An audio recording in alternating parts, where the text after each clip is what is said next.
여기 그 들어가기 어렵다는 존스 홉킨스를 졸업하고 MBA까지 마친 남자가 사우디 사막 한가운데서 새우를 잡고 있습니다. 그는 어떻게 사막 한가운데서 새우잡이를 하게 된 걸까요? 오늘은 미래의 새우왕 이두현 이야기입니다. 이두현은 1985년 서울에서 태어났습니다. 그의 부모님은 둘 다 장사로 자수성가한 스타일이었고 그는 어렸을 때 다른 걱정 없이 학교를 다니며 공부할 수 있는 환경에서 자랄 수 있었습니다. 하지만 그의 집이 엄청나게 유복했던 것은 아니었습니다. 어렸을 때부터 해외에서 공부하고 싶었던 열망이 있었던 이두현은 중학교 때 부모님에게 미국으로 유학할 수 있게 해달라고 졸랐지만 그의 집안 형편이 미국 유학을 보내줄 정도로 넉넉하지는 않았습니다. 결국 그는 고등학교 때까지 기다린 후 혼자 SAT를 준비하게 되었고 이 모습을 본 부모님은 그렇게 미국이 가고 싶으면 좋은 대학에 들어가면 1년치 학비를 지원해 줄 테니 다음 1년간은 휴학을 하고 과외를 하던 무엇을 하던지 해서 스스로 다음 학비를 마련하라고 이야기합니다. 이두현은 이 조건을 승낙하고 미친듯이 공부하여 미국의 명문대 중 하나인 존스 홉킨스에 입학하게 됩니다. 존스 홉킨스에서 기계공학과를 졸업한 그의 첫 직장은 미국 회사에서 핵발전소 설계를 하는 일이었습니다. 듣기만 해도 머리가 복잡해지는 것 같은데요. 다음 그는 의료 로봇 제작에 관심을 갖게 됩니다. 직장을 다니며 번 돈으로 다시 존스 홉킨스 석사과정에 입학하는데요. 그는 석사과정 내내 자는 시간을 제외하고 전세계 의료시설 최강이라는 존스 홉킨스 병원 수술실에서 수술용 로봇을 설계하는 데 시간을 바칩니다. 이렇게 경험치를 차곡차곡 쌓은 그에게 기다리고 있는 것이 있었으니 병역의 의무였습니다. 그는 한국으로 돌아가 전문 연구 요원으로 일하게 됩니다. 이렇게 기술적으로는 많은 경험을 쌓았지만 그에게는 갈증이 하나 있었습니다. 아무리 기술력이 있어도 프로젝트를 직접 따올 수 있는 영업력이 없다는 것이었는데요. 사실 많은 테크니션들이 아무리 기술이 좋아도 자신의 기술을 잘 알리지 못해 연구를 할 수 있는 투자나 자신의 기술을 팔 수 없어 앞으로 나아가지 못하는 경우가 많습니다. 니콜라 테슬라가 기술력은 누구보다 뛰어났지만 자신의 기술을 알리는 능력이 에디슨이나 다른 기술자보다 떨어져 결국 돈을 벌지 못하고 쓸쓸히 생을 마감한 것처럼요. 도서관에 가서 각종 영업 관련 책을 보던 그는 책 한 권을 발견하게 되는데요. 하버드가 아니라 북경대로 가라 라는 책이었습니다. 누군가에게는 별것 아닌 책으로 넘겨졌을 테지만 그는 이 책을 읽고 앞으로 큰 기회가 중국 시장에 있을 것이라 확신했다고 하는데요. 책을 읽고 얼마 안 돼 그는 중국 상하이로 넘어가 테크 컨설팅 회사에서 중국 대기업을 상대로 직접 영업을 뛰기 시작합니다. 그 결과 처음 입사 시 한 명도 없던 고객 리스트를 2년 만에 30명까지 올리게 되는데요. 이 회사에서 그는 영업력을 키움과 동시에 중요한 동료 한 명인 오트만을 만나게 됩니다. 오트만은 아프리카 튀니지 출신의 천재 엔지니어였는데 그는 이두현과 매우 친하게 지내고 있었습니다. 오트만은 이두현의 기술에 대한 이해도와 2년 만에 클라이언트를 여러 끌어오는 영업력을 높이 평가하게 되었고 자신이 준비하고 있는 새우 양식에 대한 아이템을 이야기하며 함께 창업을 하자고 이야기합니다. 잠깐 새우 시장에 대한 이야기를 하자면 새우는 단일 상품으로도 상당한 위력을 끼치고 있습니다. 대부분의 해산물, 시푸드라고 붙은 메뉴에는 안 들어가는 데가 없을 정도인데요. 대부분의 해물탕 종류에는 새우가 빠지지 않고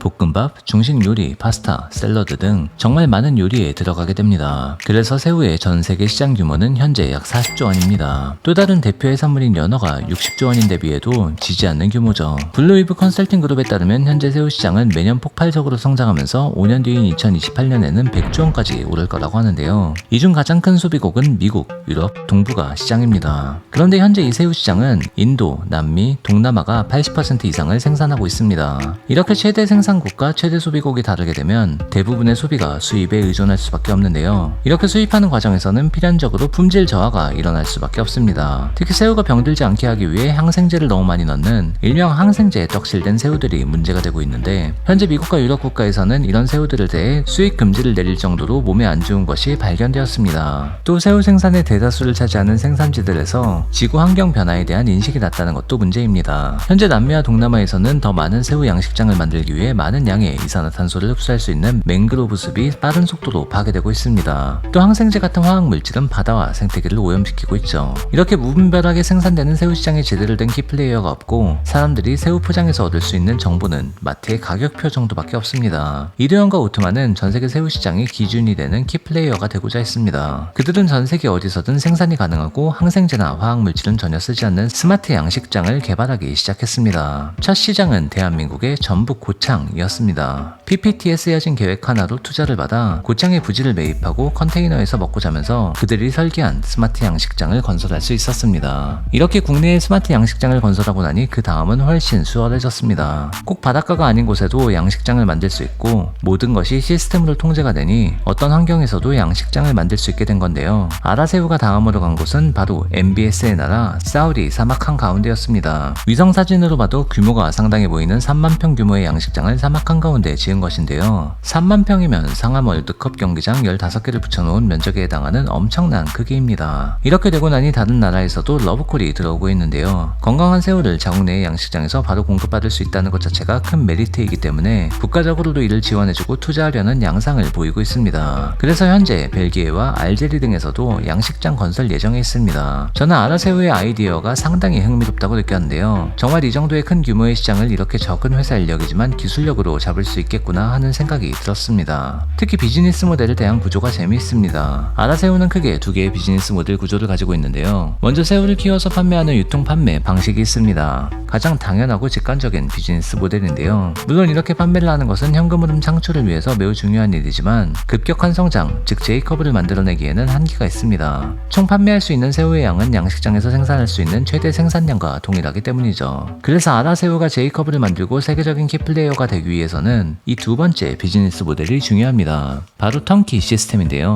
턴키 모델은 설계에서 건설, 가동까지 모든 과정을 한 번에 제공하는 방식을 이야기합니다. 아라새우는 스마트 양식장을 건설할 수 있는 하드웨어와 소프트웨어 양쪽 모두에 대한 기술력을 가지고 있기 때문에 이를 모두 판매할 수 있습니다. 즉 전세계 어디에서나 아라새우에 의뢰를 하면 양식장을 설치하고 운영할 수 있는 소프트웨어를 제공받게 됩니다. 이렇게 시스템을 갖춰놓은 다음에는 시동키를 돌리기만 하면 운영을 할 수 있어 이 같은 방식을 턴키 비즈니스 모델로 부르는데요. 이 모델은 수주를 하기만 하면 단가가 매우 높아서 한 번에 폭발적인 매출 성장을 가져올 수 있습니다. 아라새우는 한 발 더 나아가 이렇게 자신들이 만든 양식장에서 나온 새우들에는 자체 브랜드 인증 마크를 붙이려고 합니다. 키위 하면 떠오르는 브랜드가 있죠. 바로 제스프리인데요. 제스프리 키위는 뉴질랜드에서 시작했지만 모든 제스프리 마크가 붙은 키위가 뉴질랜드에서 생산되는 것은 아닙니다. 전세계 여러 곳에 제스프리의 인증을 받은 키위 농장이 있고 이 인증받은 키위 농장에서 생산된 키위는 제스프리 마크를 붙여서 판매할 수 있습니다. 심지어 우리나라에도 제스프리 인증을 받은 농장이 제주도 서귀포에 있어요. 이렇게 인증을 받으려면 제스프리에서 내세우는 깐깐한 생산 조건을 모두 충족해야 하고 구매자들은 같은 키위가 있으면 퀄리티가 어느 정도 보장된 제스프리 스티커가 있는 키위를